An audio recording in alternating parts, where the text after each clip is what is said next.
Morning, friends. It's Nancy. It's Saturday, March 14th, and it's very early in the morning. I got up at 5:30. Well, the cat had me up at 3:30 doing his "I'm a drunk basic girl and I'm going to puke" cry. He sounds terrified, but he always aims for the carpet when he has to barf hairballs. Anyway, so I thought, let's do a couple of things that have been on my mind. I've had questions before about how I made my tear ruler. So actually I got this idea from my crafty crush, Catherine at Sunnyside Journals.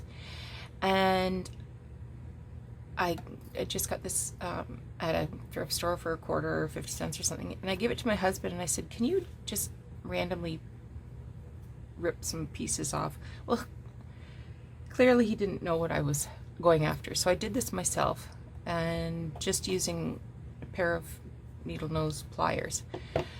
And then I don't know if I saw it on Instagram or on YouTube, and I should have written down at the time who it was so that I could remember, but they had a 6-inch ruler that I thought, that is ideal. So I found this one the other day. Unfortunately it doesn't have inch markings on it. It's in centimeters, but that's okay. I can use the grid on my board if I do need measurements. And I just thought I would demonstrate how to do it. So I guess the wrong way to do it is the way Doug did it, getting a little, what we call rammy. So you just put the pliers on the end, pinch it off. But you don't want to be too precise about it. Like, you don't want to go, okay, every centimeter I will do this. And like, you might want to take just a little piece off. And then another little piece.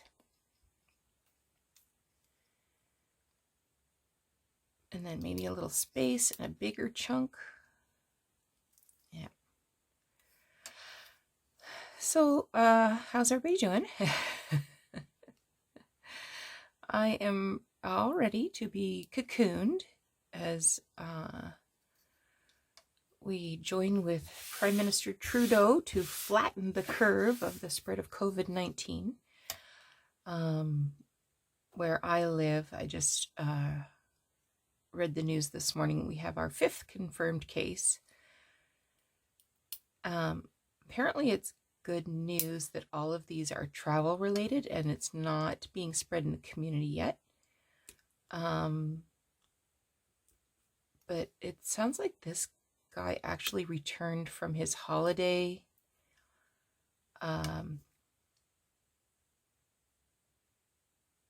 He was on a cruise. This is the 2nd cruise one. Returned from his holiday on the 4th of March. And just recently went to the hospital to get tested.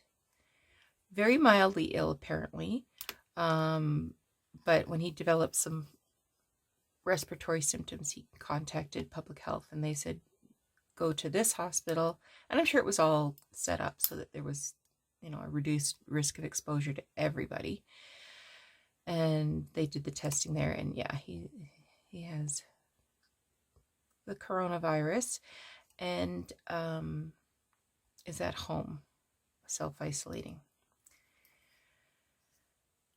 So, but that makes me wonder, okay, but I mean, you were in the community for a week. Like, who else has been exposed? So I imagine in the next week or two, we'll start seeing other kinds of exposures. That being said, I am astounded by the response in the community. So yesterday I had to go get some blood work done. And I went to the lab, and there was a sign on the door. Do you have a cough? Do you have fever? Yada, yada, yada. Have you traveled? And then I go up to the desk, and the person doing the reception duties, she had on an isolation gown. She had on like a full-on splash mask, gloves. And when I got to the desk, she said, have you got a cough? Do you have a fever? And all these other questions, except, to screen. And then when I went into the cubicle to actually get my blood drawn, the phlebotomist came in, and she's all gowned up. And I said, is this our new reality? And she said, yep. And then the man in the next cubicle coughed. And, people cough. And you could see her just respond. And she whispered to me, he said he didn't have a cough. He has a cough.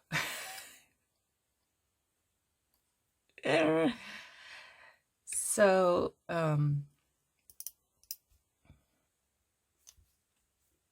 yeah. And then yesterday at work, we had a meeting in the morning, like an informal meeting. What are we going to do? How can we keep exposure to our client population, who is very vulnerable? Most of our clients have compromised immune systems, chronic illnesses, and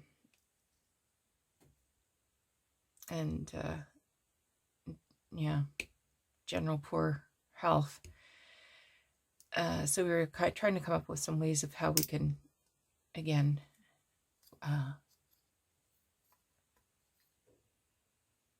keep the exposure times down. So we came up with a couple ideas, and then we had a more formal meeting in the afternoon.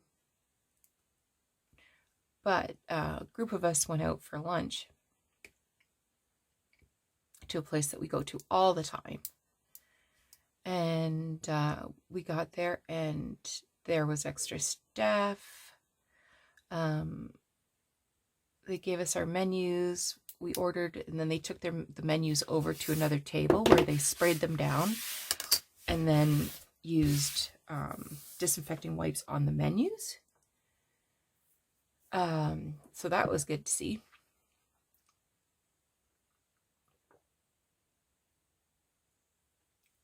Tables were cleared.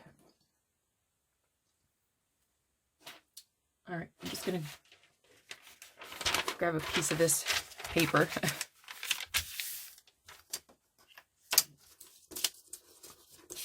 Yeah, I think this is going to be really good for short pieces. Look at that. Nice. Alrighty. So the other question I've been getting about is how to make the lace snippet cluster things. And I actually got this from Charlotte Peterson. I've linked her video a couple of times. So I thought, all right, oh, you want to see how it's done? I'll show you how it's done. So I'm just cutting a length of thread. If you ever see this, this is made by Clover, and it's a needle threader. And I've had this for years. My husband went on vacation. He asked me what I wanted him to bring me back, and I said, oh, he was in Florida. And I said, I want some reproduction Civil War quilting fabrics. So he went to a quilt store and picked out some fat quarters for me of the kind of fabrics I wanted. And then he asked the staff, what else should I get her? And they said, you need to get this. And I'm telling you, as my eyes have gotten older, I appreciate this more and more. So the needle goes in here. It has a little cutter so you can cut your thread, and you just press that. I've seen similar older kinds of needle threaders, but they don't have the solid base that you don't have to hold it. You can just have it on the table next to you. So I keep it on the table next to me on the couch. So when we're watching TV, all right, we're going to show you the quilter's knot. I have my needle, I have my end of my thread, and you lay the thread on the needle and then hold it like that, and then wrap 1, 2, 3, and then pull that wrapped down to the end. And that's quilter's needle. So now you know how to tie a needle. So I have a bunch of scraps of lace, appliques, trims in here, and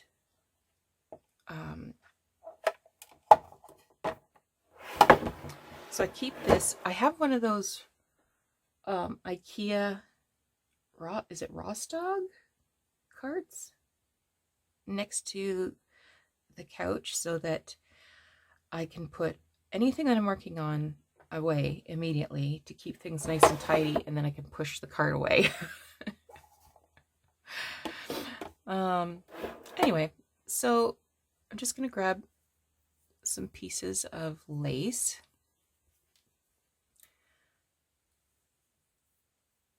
And just kind of randomly layer them up like that.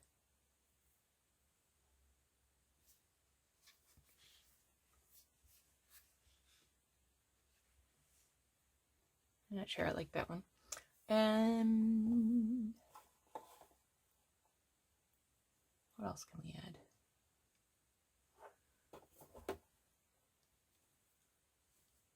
There's not really any rhyme or reason to it. I just plunk them down and carry on.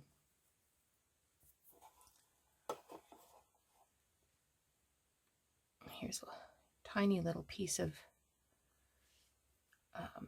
tatting. And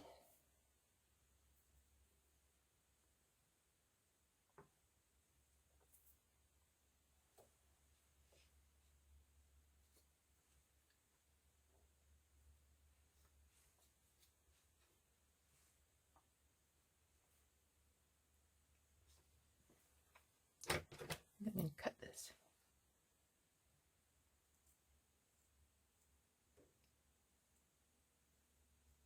Come on, scissors.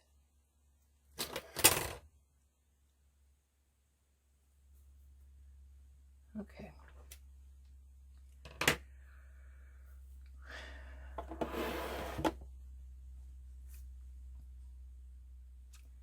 So before things get super complicated, I'm just going to tack some of this down with a little running stitch.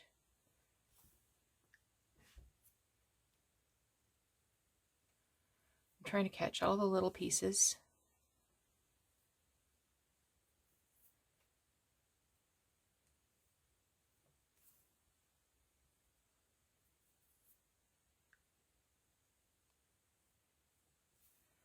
Like that.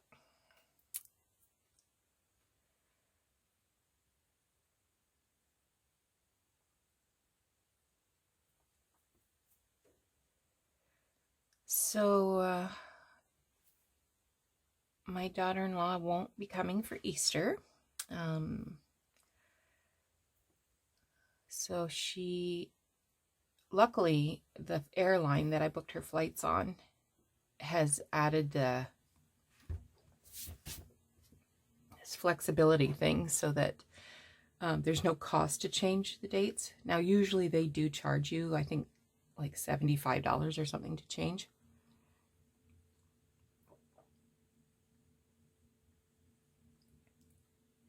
but because of the new reality of avoiding unnecessary travel, they have allowed her to change her dates. We're just leaving it, playing it by ear for now.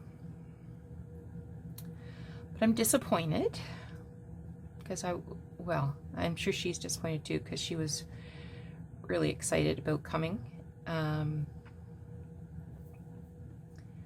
But she's in Nova Scotia and they don't have any cases there yet. So, I mean, it's going to come, but again, we are flattening the curve. We're trying to control the spread. I believe I heard, I might have got this wrong, but I believe I heard yesterday on CBC News that the transmission rate is going to be some 50%. So half of us are going to get this virus and half of us are going to be just fine. However, we don't want this to hit the community all at once and zap our resources and medical resources. So the local public health has some really good ideas on their website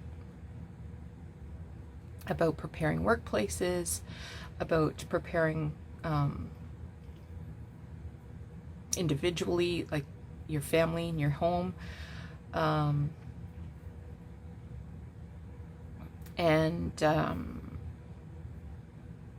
Yeah, so I took a look at that yesterday, and there were some really good common sense tips. So one of them was, if you take prescriptions, go get your prescriptions filled. Don't wait, because in the event that there is widespread COVID, you don't want to be going to the pharmacy sick, or like the pharmacy might be like Costco was the other night, where lots of people are there getting medications, and you know, we don't want to have medication shortages. We don't want to be exposing the staff, the pharmacy staff. Anyway, so I thought that was a really good tip. So I'm going to see my family doctor on Monday, and I got to get some renewals, so I'll get that done. Our trip to the UK is sort of on the wind. I was just looking at the tour company's website last night, and they were saying that they were canceling all the tours booked till the 30th of April. So I'm just going to grab a handful of buttons here.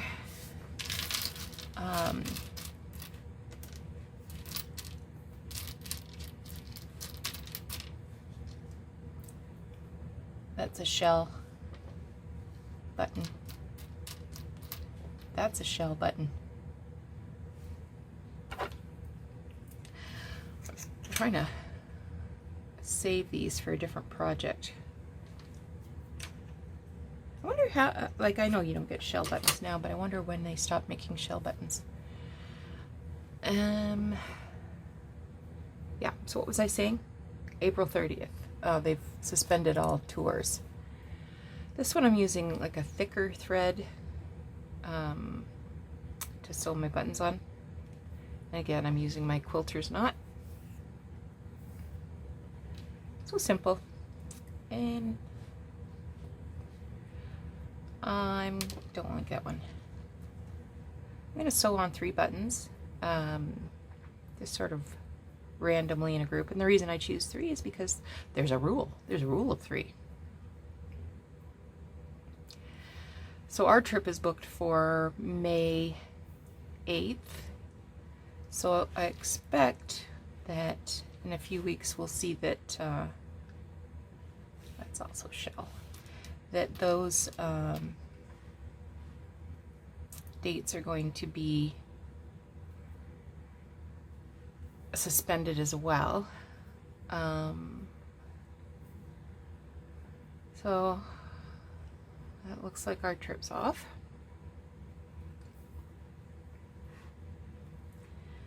But maybe we'll go in the fall. Your shell. Wow, I can't believe how many shell buttons are in here. And let's do one with 4 holes. That's probably shell too, but I can't be 100% sure.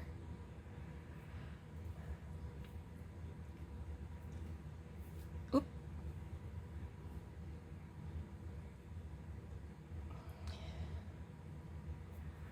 So, hubby and I are swapping craft rooms. So right now he likes to work on guitars. It's sort of a little hobby of his. He took a course at the college, oh gosh, a couple years ago now, I guess. So, you know, he has a lot of friends who are musicians too, and then they'll, you know, flip him a couple of bucks to set up a guitar or repair this or do with that. So right now he works on his workbench, which is in the laundry room. And he would like to move into here so that he can sit down to work. So he wants to keep this table. I am going to move upstairs to one of our 2 spare bedrooms. So that's that. No big deal, right? So we went out yesterday to look for a new desk. I'm just checking how much time. Oh, we got it. We can chat for a few more minutes. I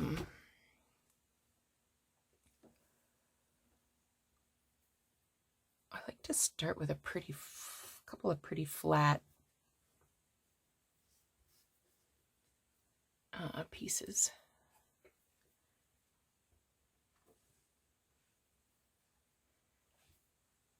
Sort of layer them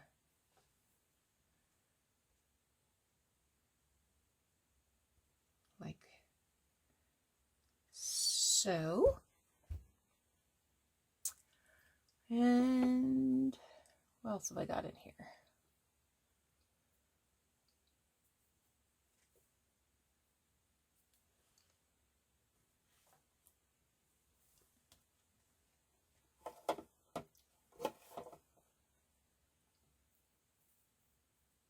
And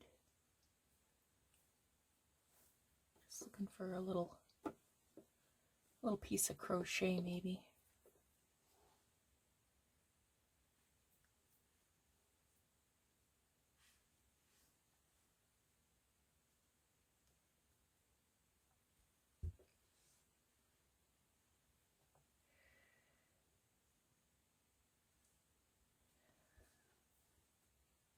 Anyway, we went looking for a desk. Didn't find anything. So I'm going to go on the hunt again today. And hopefully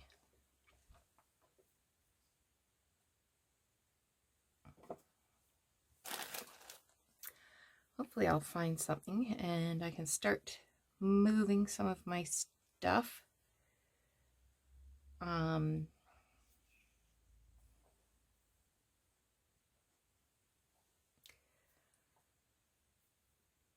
Today, get things tidied up.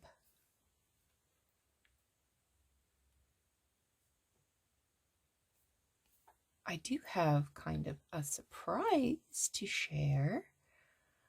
So I have joined with 2 other journal artists to make a collaborative video series,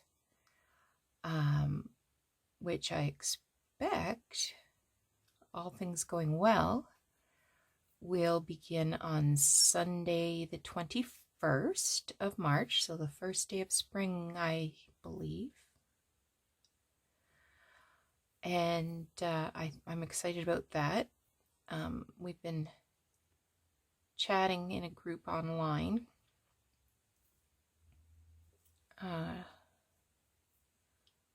I have actually started my project, so I'll be filming ahead.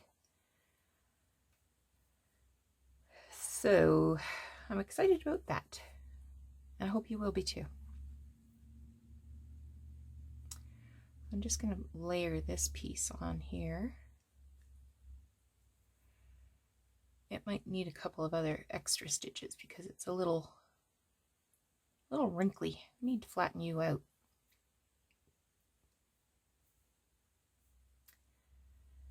I don't know if it's a secret or not. Oh, the thread came off the needle.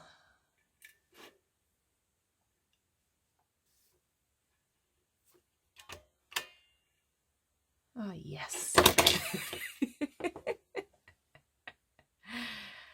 Oh, I love that thing.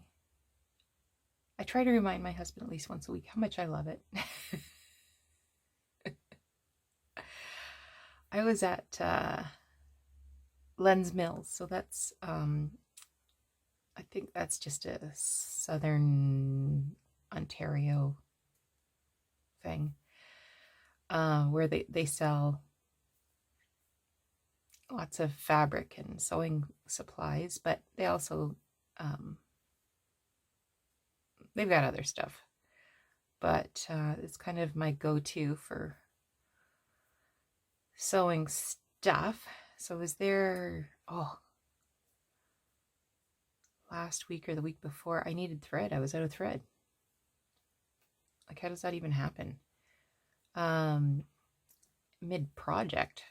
So I ran over there, and I happened to be walking past the aisle of notions, so I had a peekaboo, and they have those at Lens Mills. They're $23. They're very expensive and worth every penny.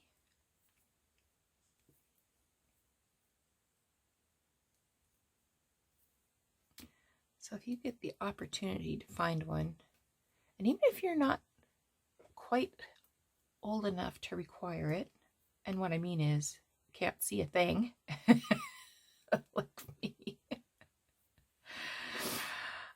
get it and consider it an investment in your retirement.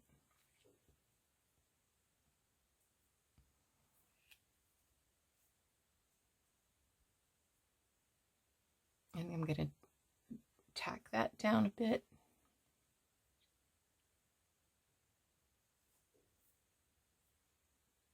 Just run some stitches over there.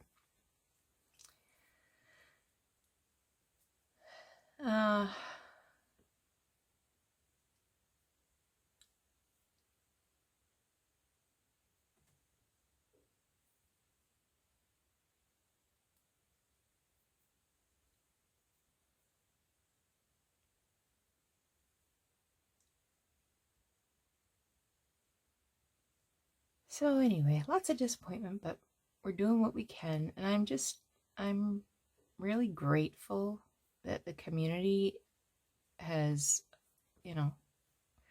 joined in. I mean, there's a lot of people out there that are thinking, it's no big deal. It's a cold. It's a flu. Big deal. We're going to be fine. I'm healthy.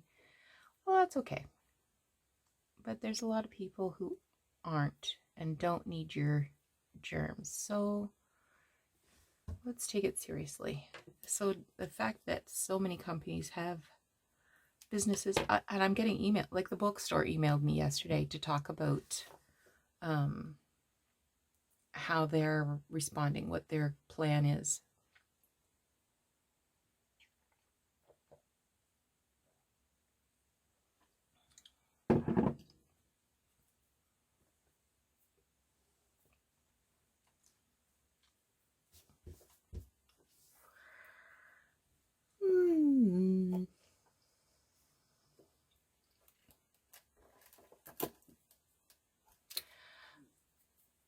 with all these little motifs out of a doily that I got. Let's find one that doesn't have goop on it.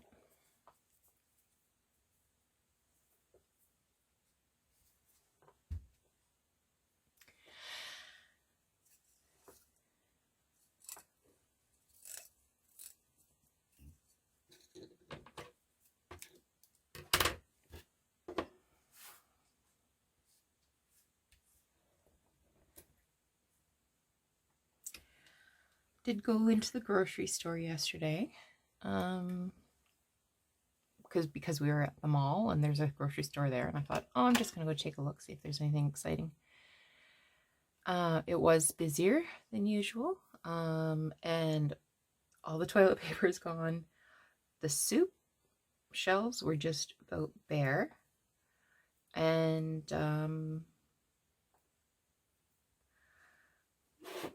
I didn't bother getting anything. I didn't need anything.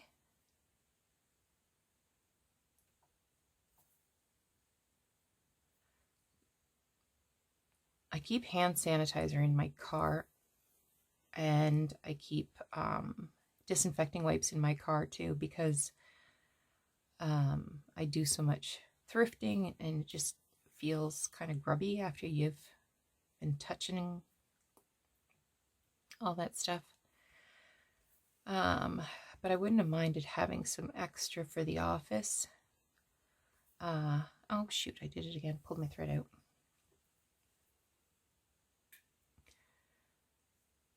But I think I'm out of luck. Seems the world's reserves of hand sanitizer are exhausted.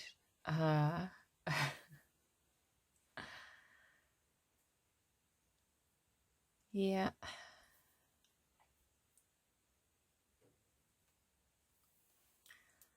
Told my boss I was gonna steal the big rolls of toilet paper from the office and sell it on Facebook Marketplace for a profit. She said, don't you dare, that was my idea.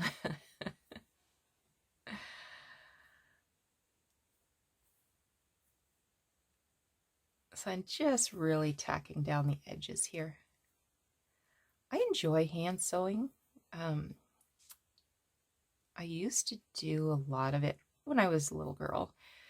I had the best dressed doll. Her name was Mitzi. She wasn't a Barbie doll. She was bigger than a Barbie doll. I think she was about 16 inches tall.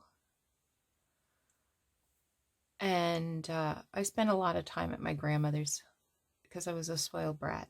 And they spoiled me, my grandparents. And my grandmother did everything. She's still at 103. She crochets blankets. I don't think she's knitting very much now, but until a few months ago, she was knitting like hats and booties and stuff for preemies at the hospital, knitting hats, toques, and she calls them pneumonia vests for Afghanistan. So she does a lot of that kind of stuff to keep her hands busy. So she taught me how to knit when I was like 4 or 5. And she let me have the run of her scrap closet, and I made all kinds of things for Mitzi.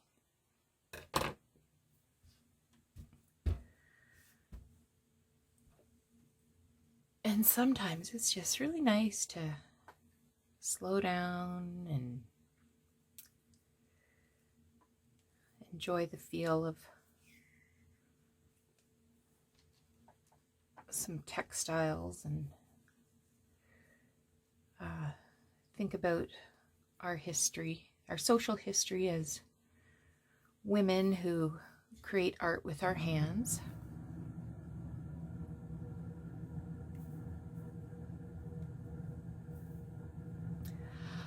I don't think she grew up knowing how to do all these things. I think her mother-in-law taught her how to do needlework. I think growing up, they were way too busy on the farm to be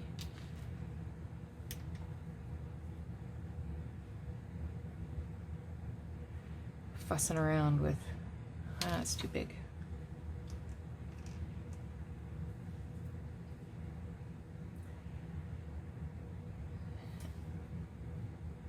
I'll have to ask her that next time. Next time I'm talking to her. I'm not sure why I believe that. Could have been something I heard years ago and it's just sort of sat in my mind. But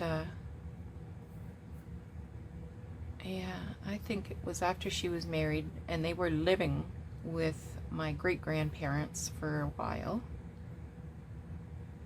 That would have been in the 1930s. Just grabbing another handful of buttons.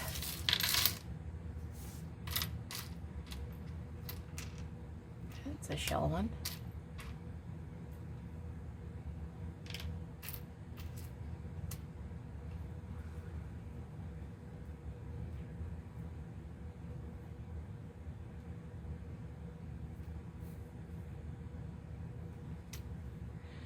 I could just do this all day, and I have.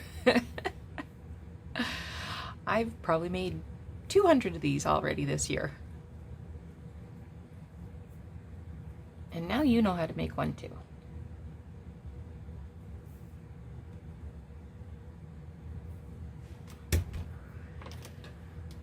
Okay, so thank you so much for watching this video and having a little visit with me.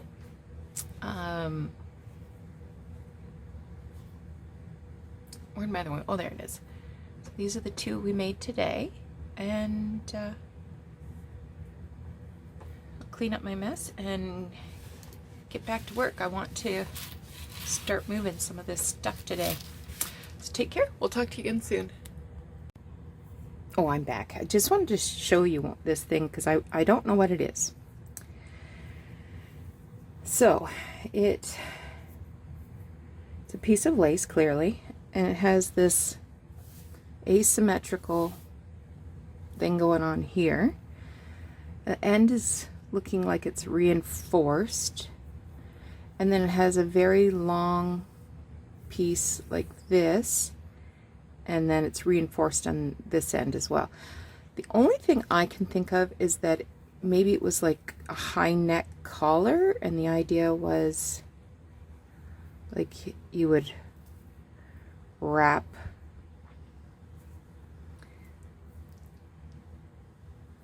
this around maybe and put a pin in it. I don't know.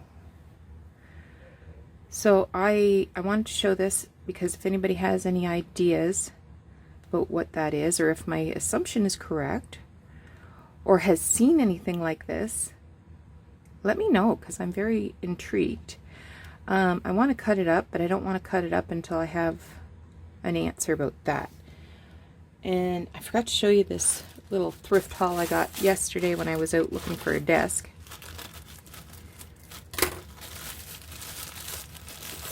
Got this bag, and it's just full of eyelets and brads.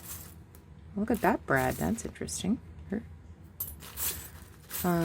Yeah, so keep your eyes peeled, ladies. You'll find stuff. All right, now I'm really gone.